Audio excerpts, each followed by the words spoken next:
This video shows how to use Deskera's Human Resource Management System, or HRMS, to run a basic payroll process that should be common to most companies in Singapore.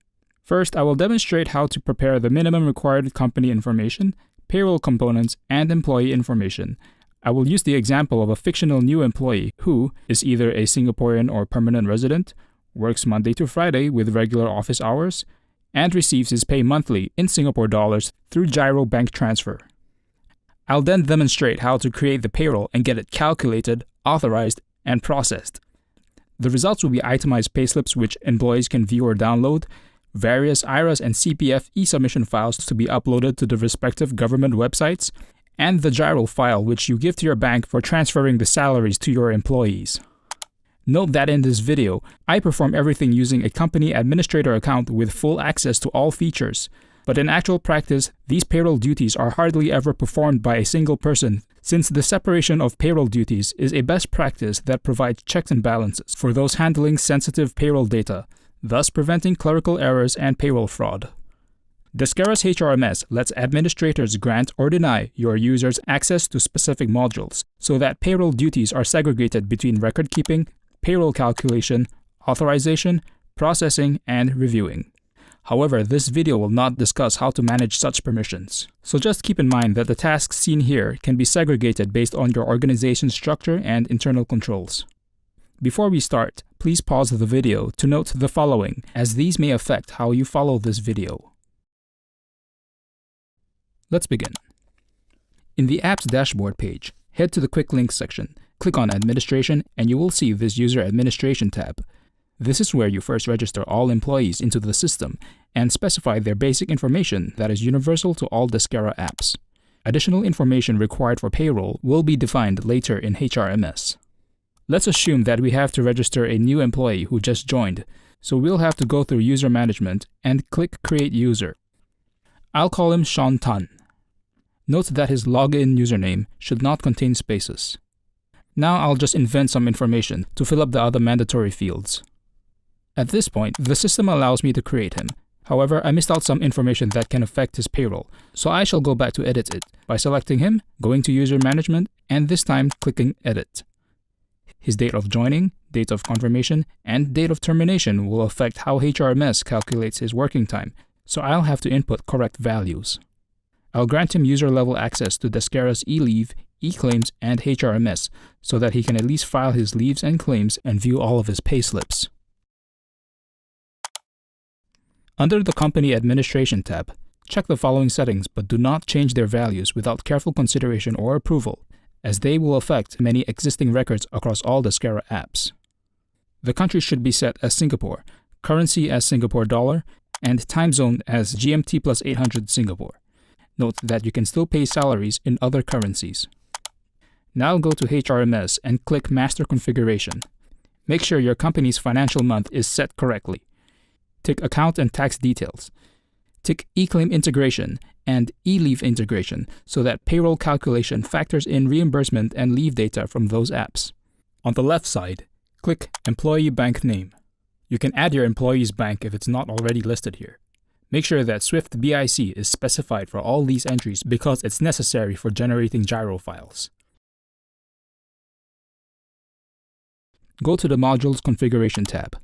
Under Subscribed Modules, make sure to tick your company's subscription to payroll management. Otherwise, the payroll and payroll report widgets will not be available to all users in HRMS. No matter how frequently an employee receives his pay, be it monthly, twice a month, weekly, or hourly, his payroll needs to be identified as part of a monthly recurring pay cycle, which we define here in Pay Cycle Configuration, simply by specifying the name of the pay cycle and on what day in any month it starts on. I'll use the existing default, but you can always add or edit your own pay cycles. This weekly off section is where you set your default company-wide weekly off days. However, if an employee works in special shifts, which you define in Deskera's eLeave system, you can still make HRMS factor in the shift data from eLeave to calculate his off days. Your leave without pay entity should be set to working days so that the above weekly off days and public holidays will be calculated as unpaid leaves for employees working on regular office hours.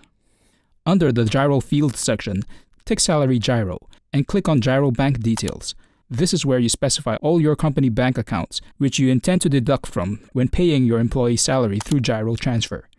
Key in new bank account details here. Clicking Save adds whatever you typed in these fields as a new account to the list, whereas clicking Edit overwrites the selected existing account.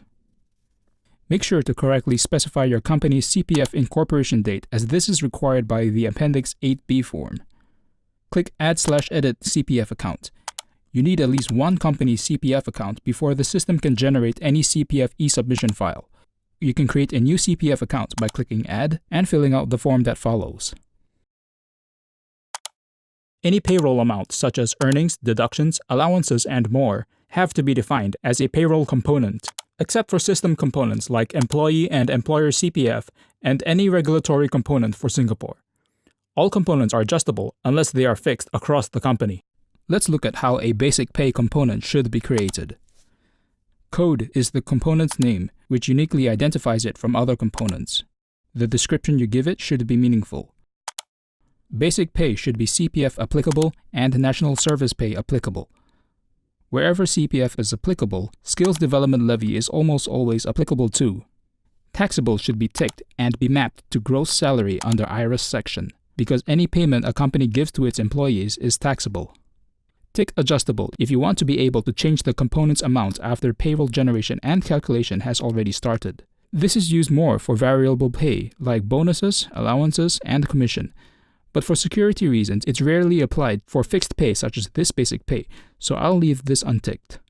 Tick LWP applicable so that no pay leaves are factors in calculating basic pay. Set the payslip preference to default. Tick proration applicable so that you can give prorated salary for when the employee works an incomplete month. Method is how the component's amount is calculated. Selecting percentage or formula is appropriate for commission components, but for basic pay, I should set it to amount. Default amount doesn't matter because basic pay amount is not constant for all employees, so I'll set it to 0. I won't discuss other fields as they mostly vary from company to company. Let's go to the User Administration module. This is where you can define the more payroll-related information for your employees. This search box lets you find your employee by his name, username, or email address. The advanced search lets you find him using other details that you may know of. If there's little or no results, make sure to broaden the search by choosing All for these drop-down list boxes. If you don't remember his details, it's useful to know that all newly added employees are assigned a default monthly frequency and a default payroll source as HRMS. If you need to browse through a long list of employees, it's useful to sort the list according to a specific column, and be sure to check every page or just display more items per page. Here is our new employee, already with his basic information that we keyed in earlier in the apps dashboard. Additional details are required in order to generate his payroll in compliance with Singapore law. Select him and run the User Setup Wizard. Simply fill out all employee details as prompted. Note that race and religion are mandatory because these determine which self-help group fund the employee must contribute to, such as ECF, CINDA, CDAC, or MBMF.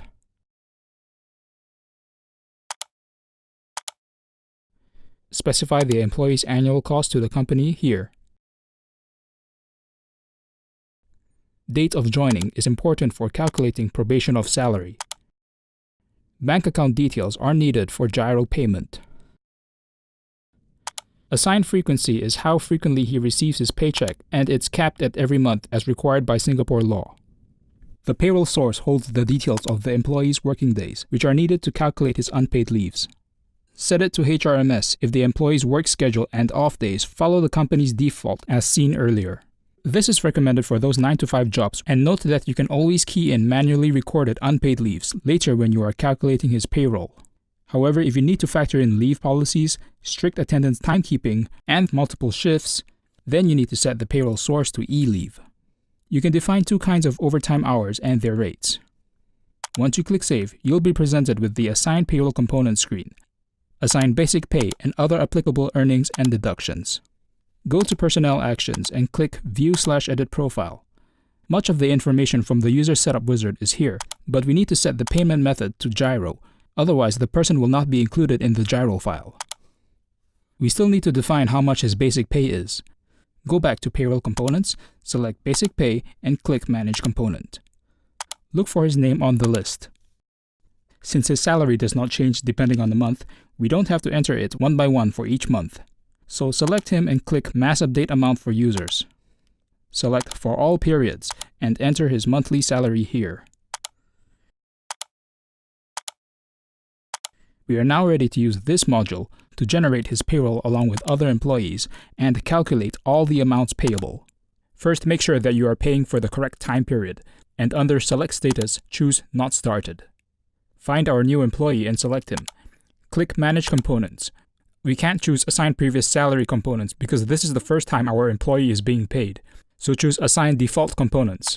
The default components that we defined earlier are automatically chosen, but you can still edit which components are to be assigned for this period. Click Save. Note that when assigning components for multiple selected employees, you will not see the Assign Components window, and the system will straightaway assign every employee's default components, or if you want, the components from the previous salary period. The employees are now moved to the Entered status.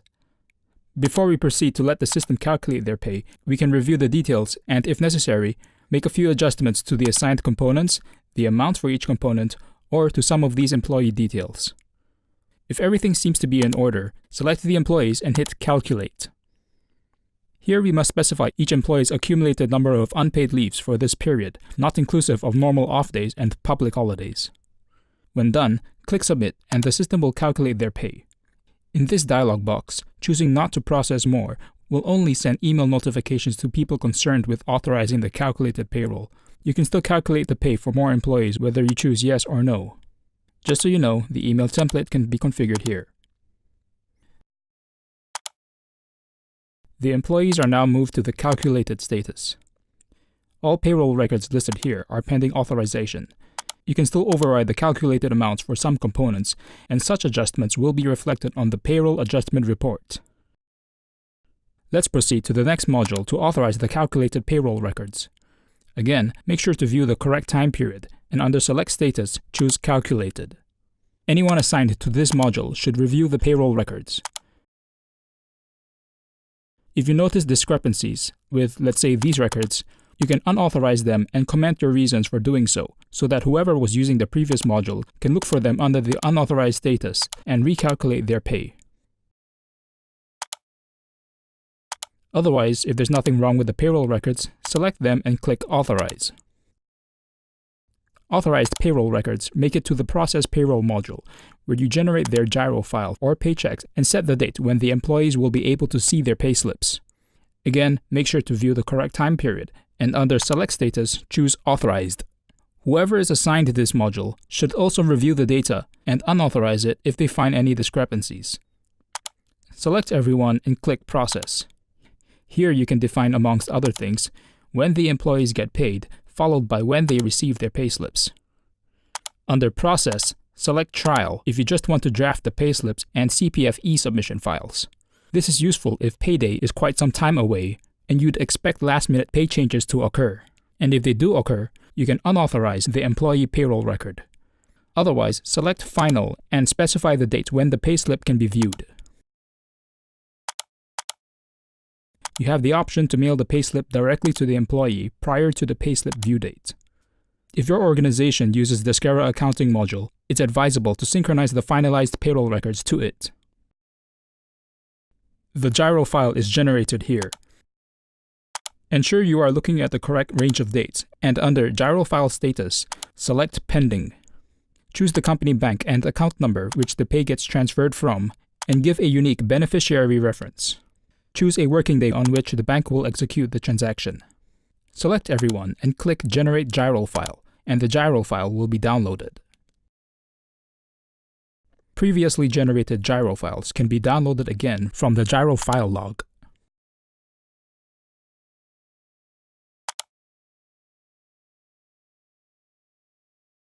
The CPF e-submission files can be downloaded from here. Select the correct dates and desired type of CPF file. Under Status, select Final and click Download. It's the same thing for IRS e-submission files, which can be downloaded from here.